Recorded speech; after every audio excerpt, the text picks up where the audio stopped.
समय का भी आप टाइम टेबल बना के काम कीजिए।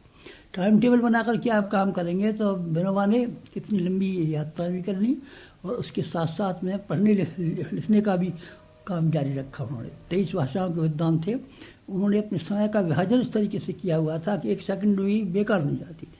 विश्राम करना, विश्राम ही समय पर था। शाम को विनोबा शाम को 6 बजे सो जाते थे। 6 बजे गर्मियों में, हाँ गर्मियों में 7 बजे सूर्यास्त होता है तो भी 6 बजे सो जाते थे। 6 बजे सो जाते थे। उन्होंने ये नहीं देखा कभी कि सूरज आगे चलता है कि पीछे चलता है। उन्होंने घड़ी के ऊपर ज़िंदगी को नियमित रखा। जितने भी संसार में महापुरुष हुए हैं, जितने भी संसार में महापुरुष हुए हैं, उन्होंने अपने समय को, काल को पाटी से बांध के रखा। रावण ने काल को पाटी से बांध के रखा था, आप भी काल को पाटी से बांध के रखिए। घड़ी को अपनी को कलाई से बांध के रखिए और घड़ी के कहने पर अपना चलने का, फिरने का, खाने का, पीने का, सोने का, उठने का सब कार्यक्रम जो बनाए। अपना समय आपका निगृहित होना चाहिए। समय आपका अस्त व्यस्त नहीं जाना चाहिए। ऐसा न हो कि आप समय को बेसिलसिले और बेहिसाब से खर्च करें। समय का हुआ।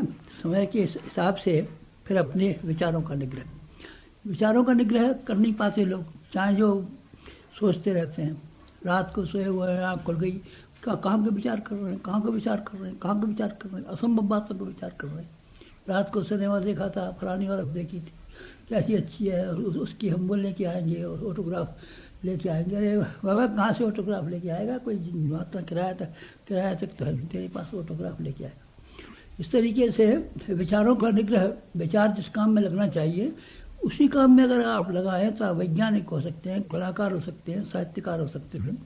जितने भी संसार में सफल जीवन के मनुष्य हुए हैं उन्होंने अपने विचारों पर कंट्रोल करना सीखा। विचार को इस तरीके से खर्च किया कि जहाँ करना है उसी में करना है, या नहीं करना है सो नहीं ही करना है। मन के ऊपर इतना नियंत्रण करने की ये विधि है।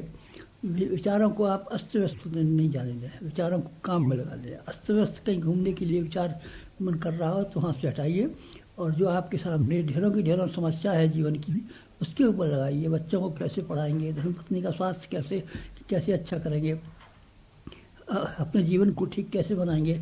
आप इस तरीके से योजनाएं बनाने में या समीक्षा करने में दो में विचारों को लग दीजिए। जो खाली समय हो और खाली समय नहीं है तब फिर अपने काम को, अपने उसका सम्मान का प्रश्न बना करके सारे मन को उसी में लगा दीजिए। मन को 1 मिनट खाली मत दीजिए।